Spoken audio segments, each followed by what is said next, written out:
Hey everyone, welcome to the podcast. We're just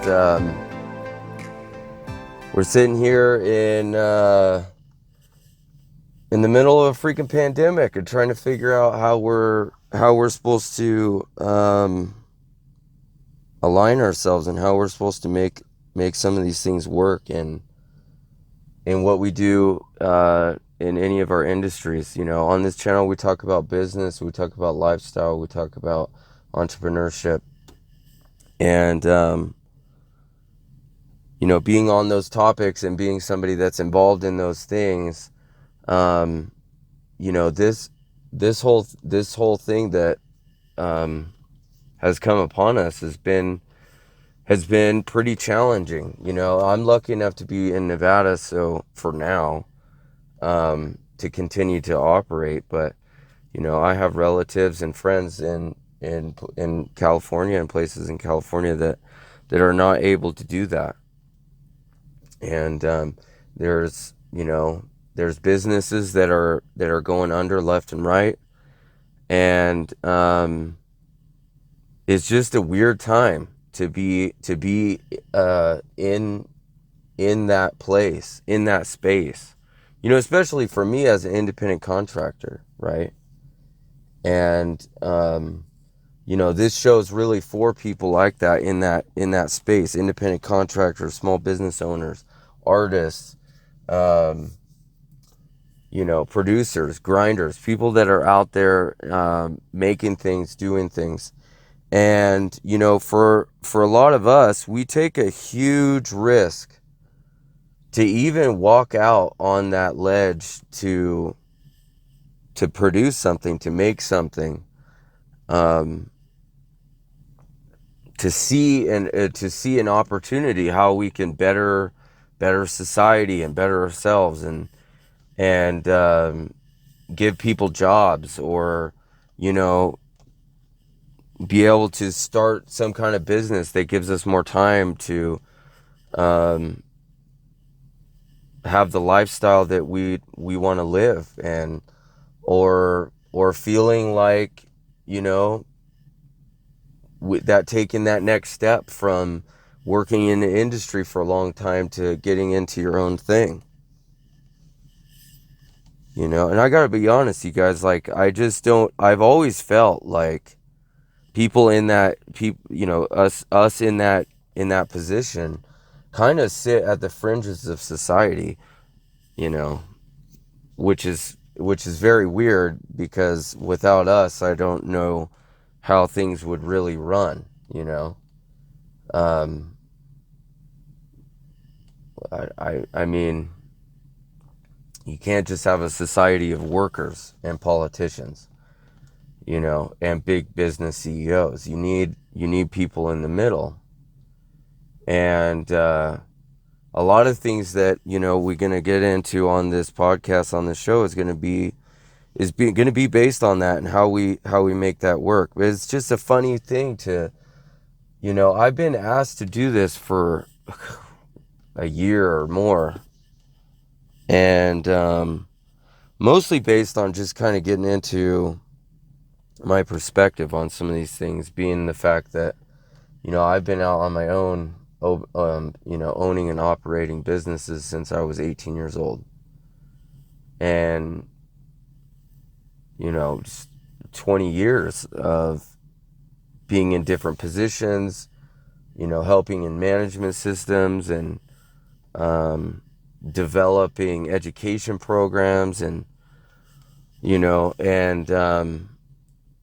being in the time that we're in now, it really does feel like that. I hear a lot of the frustration, especially from people in my industry, and you spend a lot of money, and whatever kind of contractor you are, a business owner in that way, you spend money, you spend time to get licensed by the state, approved by the state, um, and jumping through a lot of red tape.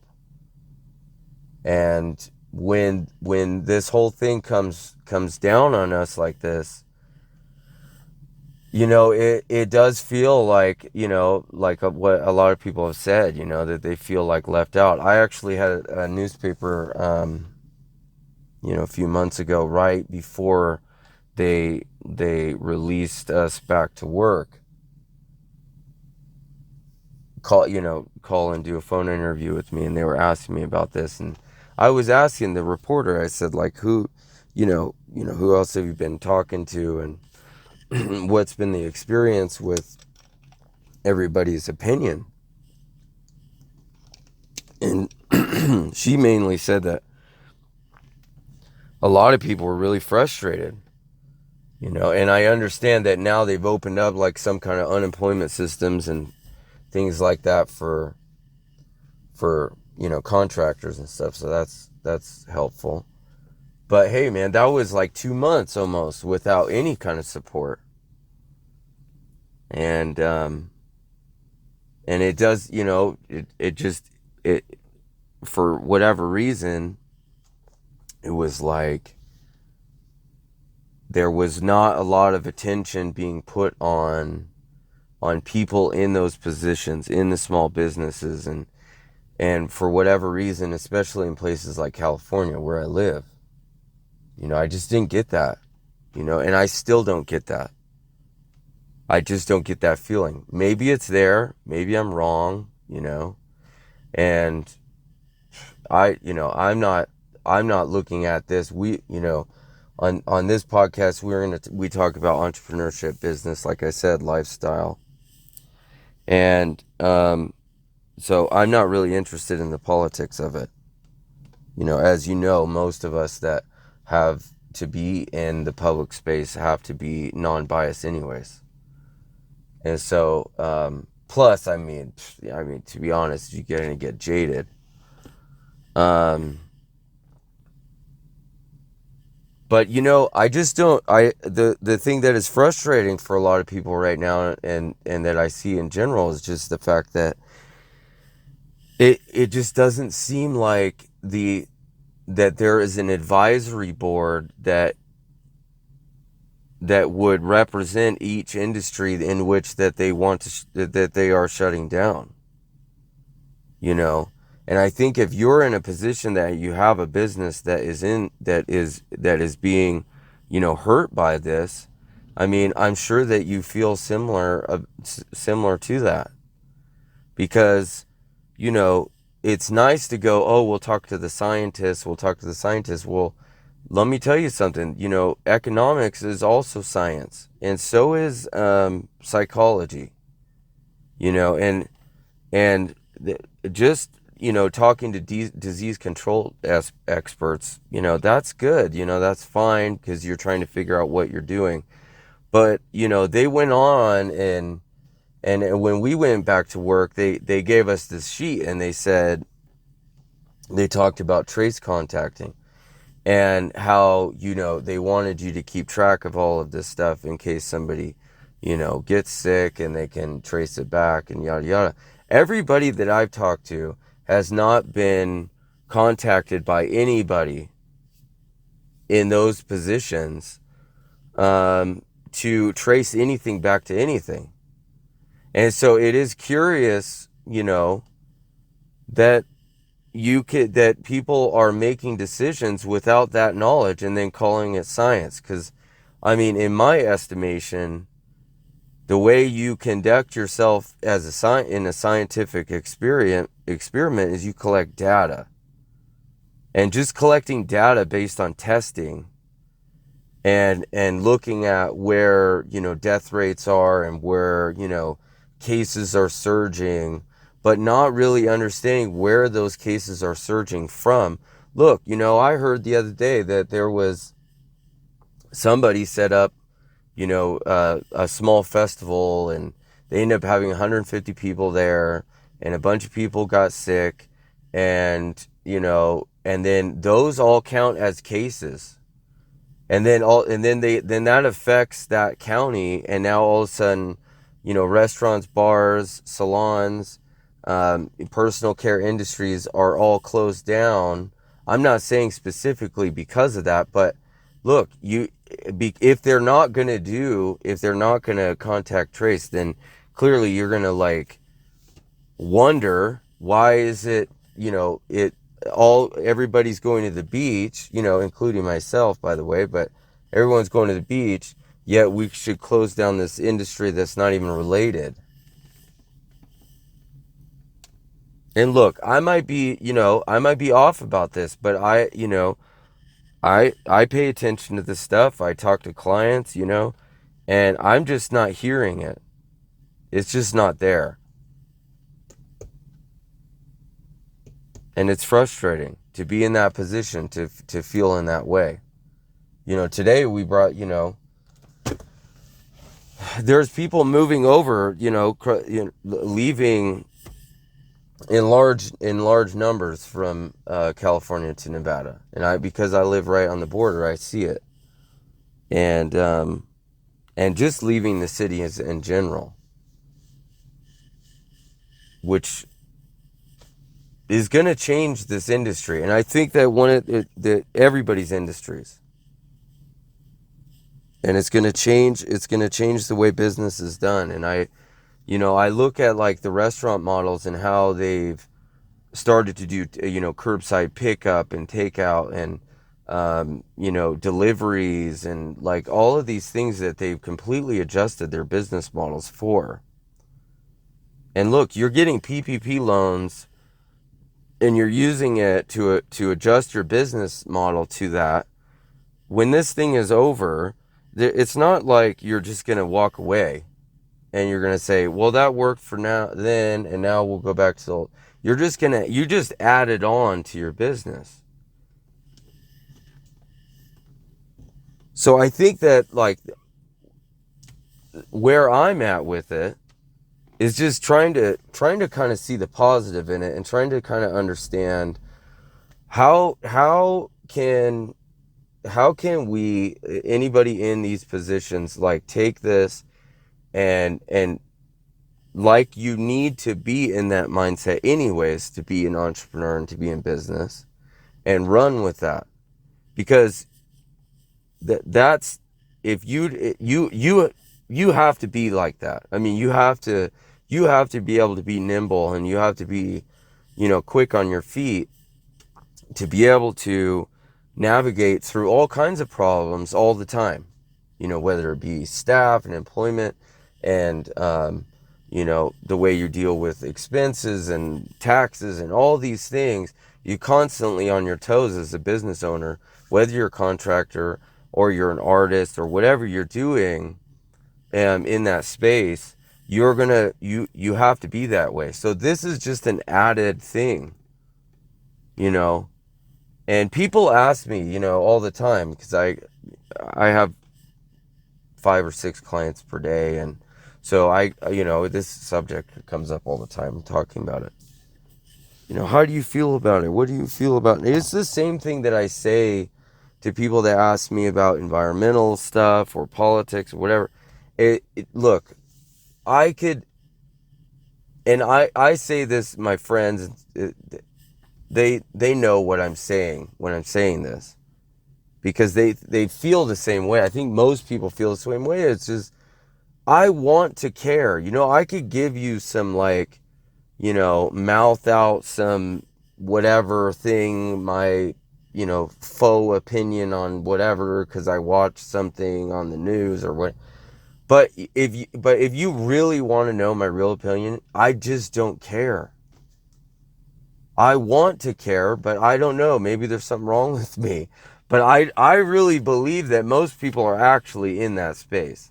I'm just brave enough to admit that. I actually don't care. Am I saying that I don't care about people dying? Of course not. That's not what I'm saying. I'm just saying, like, human instincts is not there for me to like care about that.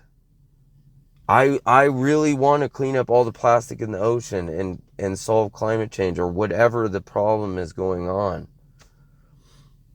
But I'm just admitting what I feel most people feel like. And so with this whole, COVID thing, it's like, I don't actually care. I just put the mask on and I go about my day, and I'm thinking about something else, you know?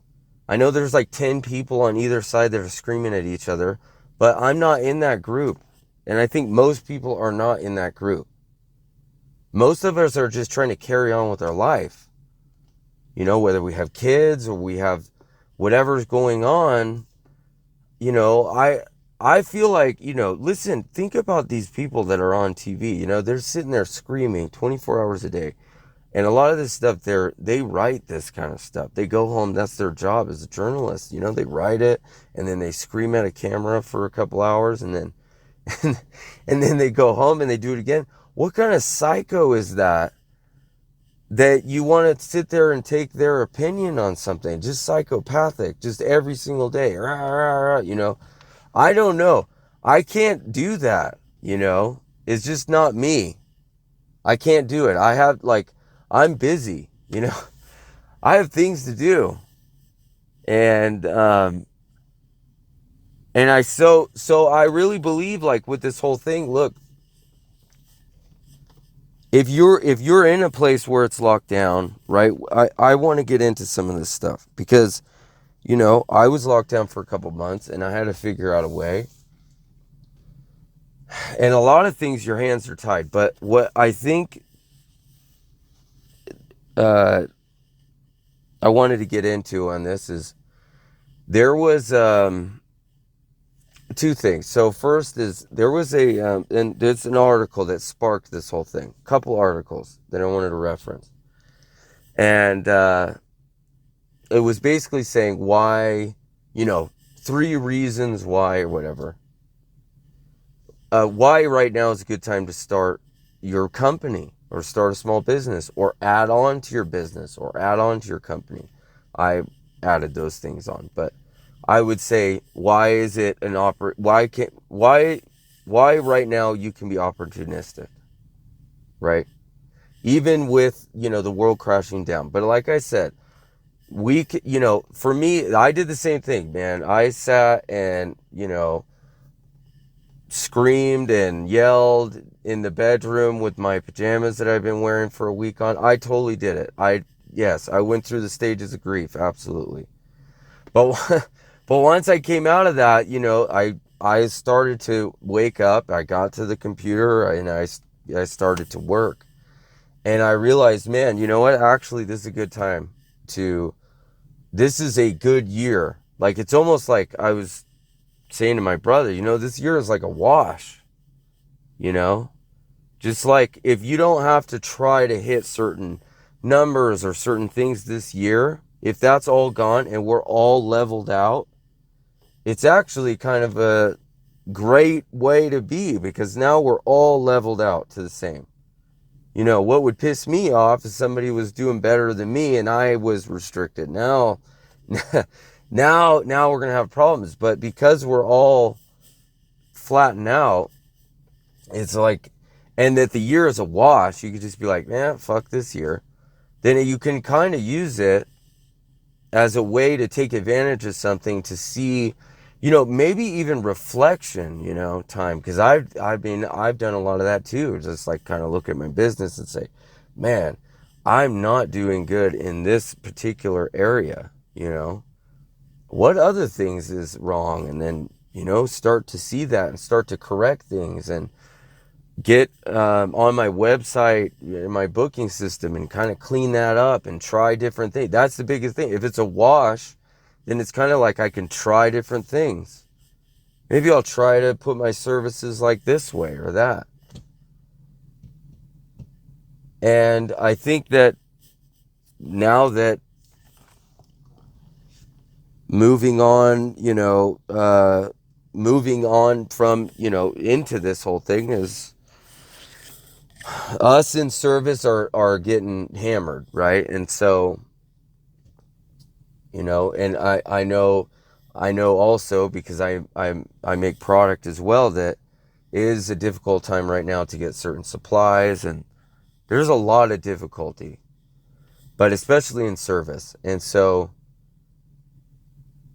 that's why I think it's a good time to either reflect, figure out what you know, because that's what I've been doing.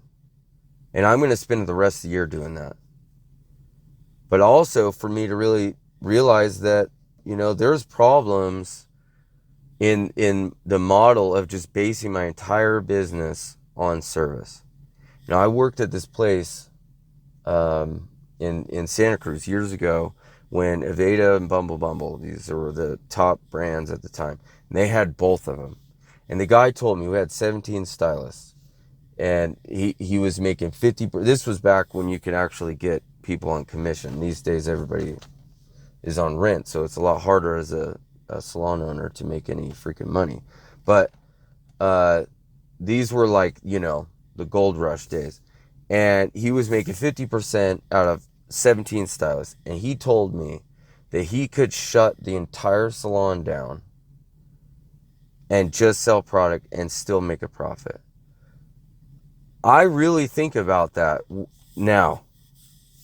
In the time that we're in now, that guy saying that to me, I'm like, what, you know, see? Wow. You know, had I had more, if I was further along with some of the things that I'm working on, maybe I'd be able to say the same thing. But I know a lot of us can't say that same thing.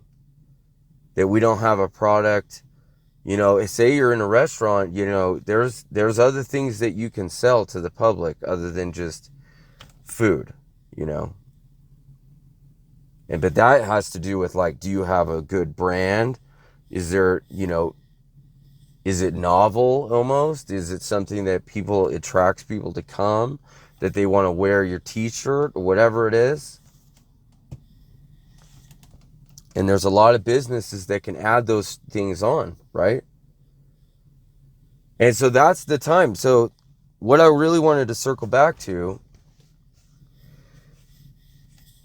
was a story that I wanted to share about when I first, my first salon that I opened, my first shop I opened. And it was a boutique too. So I did both. I had retail also. And I really believe this story can apply to everyone that's in our space, you know. So I was living in Monterey, California at the time, and I was working with my grandfather. I was actually training with him, and I had to get my license in California because I had moved from Nevada. I went to school, started school at 17 years old in Nevada. And so this is like 2001. And going into 2002, right in there. And he had helped me get started, and I started building up clientele. He immediately just put me on rent. So my first experience was like right on rent. And so I had to buy my own supplies and do all these things. So anyways, I was young, and I was, you know, getting a little too ahead of myself. And so we kind of had a falling out because I was being a jerk. Anyways, so I left, and I moved over to another place. And anyways, somebody that I finished school, because I had to finish school in California to get the hours, to get the license, told me, hey, you know that place down on the corner on the street that that one girl had a salon there? And I said, yeah, I know what you're talking about. And she goes, you know, that's for rent. She folded. She went under. And I was like, oh, wow, really? She said, you should totally open a salon there. The rent, I heard, is super cheap. And I thought, wow, okay, well, what do you know about it? She's like, the rent is like $400 a month for the whole space.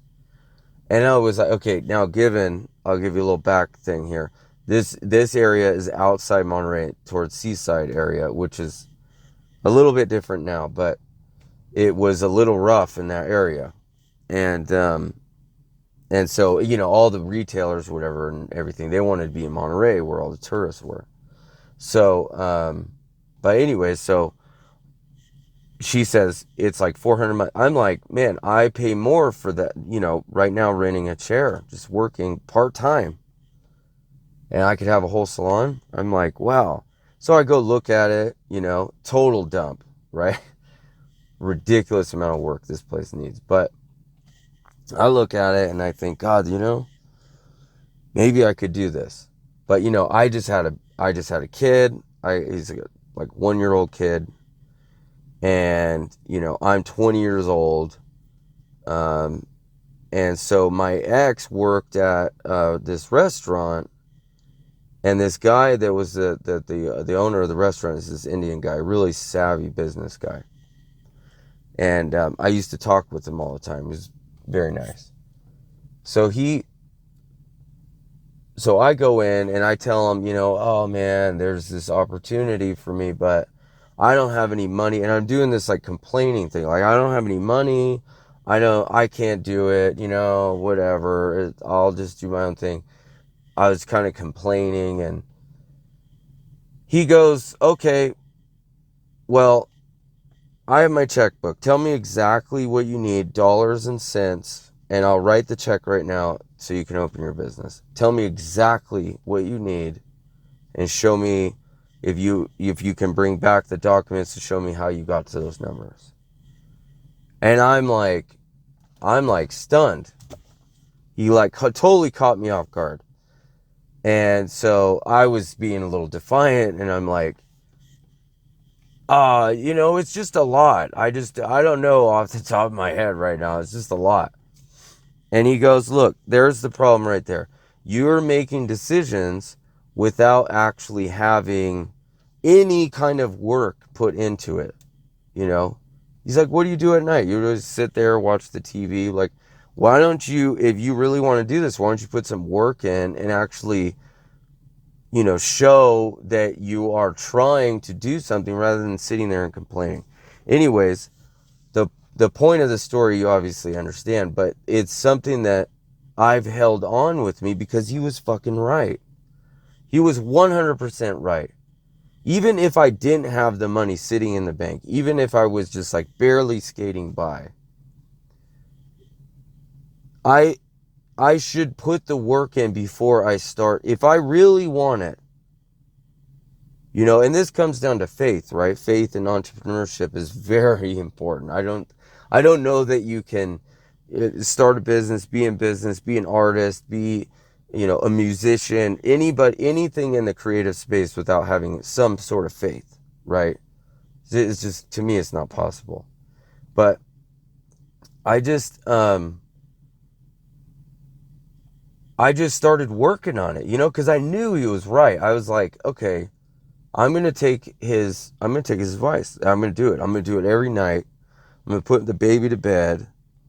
And my ex worked at nights anyway, so I was there all by myself, and I just got this little crappy computer, and I just, you know, I bought it from the thrift stores, like total junk, you know, and I just typed it out, and I started reading, and I started putting things together, and I ended up opening that place, and that place ended up being very successful. And so I kept that with me from there on out. And to be honest, it's like a muscle, you know, preparation, right? And learning how to prepare and build the foundation of something. Over time, you can get really good at it. And so, like, for example, in my company now, where I'm at now, or even with what I've been able to build over the last few years, just in the salon I'm at in Incline Village, it's like being able to set down that foundation. And really, you know, honestly, another aspect of this is I had to sort my own self out, but we'll leave that for another show. Because I had a lot of internal problems that need to be fixed first before I could go out into the world and start, doing what I felt like I wanted to do, or I was called to do, say. So I continue that to this day. And so I think the point of that, the reason why that memory came back to me, like when I was thinking about doing this episode, was um, that God, man, it's like a good time no matter what. If you're in that position, because I was in that position. I was a 20-year-old kid. I had a 1-year-old son, and I was skating by. I didn't have college education, any of that kind of stuff. But I was like hungry. I wanted to get out there and do it, and I had like that guy help me, like guide me a little bit, and thankfully, and I was able to we were able to put it together and put that place together, and it was really successful. But the general idea of that is I've done that a bunch of times in my life. And to be honest, not like more times I've had failure than I've had success, but the general sense of it is now with, all of this stuff going on is a great time to look at your business, break it down like I'm doing, and look, I don't have all the answers here, but I just understand that a lot of this stuff has to be getting out of our head, you know, and I have to constantly do that, get out of my head and do the work. And if you're in business, or you want to start a company, you want to start a business, you want to start to make something, be a craftsmanship, a craftsman, whatever you're doing, an artisan, in music and art, whatever you're doing, you know, building out that foundation is vitally important, because the reality is a lot of that stuff's going to come back one way or another. And anybody that's been in business for a long time knows exactly what I'm talking about. If you don't do it now, like I've heard people say this all the time, and I've said this, thankfully that horrible thing, whatever it was, happened now before I was further along. And then it could have like tanked my whole company, or it could have tanked my whole operation, or whatever I was working on, my whole project. And there's little pieces of gratitude in that, in that growing pains and figuring things out. And as you do it more, you get better at it, right? You know what to look for and stuff like that. But I would really, encourage anybody listening to, like, that's what I'm doing, is I'm looking at this thing and I'm saying, man, we don't know, I might be locked down next week. I don't know. I certainly hope not. I'll tell you that much. But and if they're lifted in California or wherever state you're at, they might come back again in the fall. So like, we really got to get, like, we really got to get light on our feet, and this goes into some of these, some of the ideas that I have about, the economy overall. And I'd really like to see, I would say, I'll leave you with this, I'd say that the model that we've been in, the Milton Friedman sort of, libertarian model that we've been living in, neoliberal economics, has been okay for a while, but it really has been devastating to some of us, right? And the reason why is because I call it the China model, all right? And it's because, big companies and, the quote 1% or whatever is really benefiting off of globalization and mass industrialization, which we see the effects of that. People talk about climate change or plastic in the oceans, things like I just said that I don't care about. I do care about that. But I think most people understand what I'm saying there. But the point is that, those are not only the effects, it's also the effects of small manufacturing in the United States and artisanship and craftsmanship and making things, because that's how the Chinese do it. I don't know if you've ever seen this, but there's these videos going around where these guys were building full skyscrapers in like a week. Okay, that's like the China model. That's how they work. That's how they operate. Now, I'm sure you go in that building and it's a piece of crap, right? I mean, it's probably okay and it's industrial looking and it's modern or whatever you want to say, but as we know now, like fast forward, like those buildings are sitting there empty, like nobody lives in them. And like some of them like falling down and all this stuff. But like we've started doing that, like how we build houses, like big tract home communities, and with the Walmarts and the Starbucks and all these things. The way we do music, there's only one kind of music genre that is popular, and it's movies and commercials and everything's been this model, and I would say we should swap that model for the European model, which is regions that are known for artisanship and craftsmanship, and regions that grow specific wine grapes, or make certain kind of perfumes, or build some kind of build some kind of furniture or whatever it is. This is a craftsmanship all across Europe. And, we have a lot of the similarities that we can do it, but our way, the American way. And for me, I'd really like to see that. I think that the tools that we have now are very beneficial for people like us to do that, to start little companies and build up our little business, or have, our little side hustle, or whatever it is that we're working on doing that gives us the lifestyle in which we want to live, because that's the game plan, right? That's what we're all doing this for, and trying to pursue these things that we see that could be beneficial to people, or what people value, right? Or, it gives us meaning in our life, right? Finding that value. And anyway, so to me, like I see it, this is a great time to do that. And if anybody's like wants to punch me in the face for being overly optimistic, I totally understand. But I just need to spin it that way, at least for myself, because otherwise, I don't know I can't do that. I can't sit there listening to a screaming psycho guy on cable news. Like, it's just not going to work for me.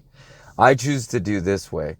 And I think a lot of it has to do with just like, I'm a doer. And so I think that's what I meant about like not caring about certain things, especially this coronavirus and all these things, and people yelling, screaming about masks. You don't, you shouldn't, you should, whatever. I mean, look, in the end, like, I'm just a doer. I just need to do something. You could take everything away that I have built up over the last, whatever, my lifetime, say, and then I'll just start doing it again, because I can't stop doing it. It's like I've been programmed that way. And I know that a lot of people listening to this feel the same way. You're programmed that way. You have to create, you have to build, you have to move and do, right? And so we can't let this kind of stuff slow us down. Even if it is, putting our businesses in jeopardy and stuff, we got to, because what are you going to do then? You're going to go under and then that's the end? No, because you can't. You can't ever go under. You got to keep going. There's no, that's why what we do, I really appreciate anybody that does something, that puts themselves into school to learn a trade, to learn a craft, to learn something to give to somebody else, because that's courageous. And once you do that, it's hard to go back. It's hard to turn around and go back the other way. And nor should you, And for me, that's just, I know that about myself, that's the way it has to be.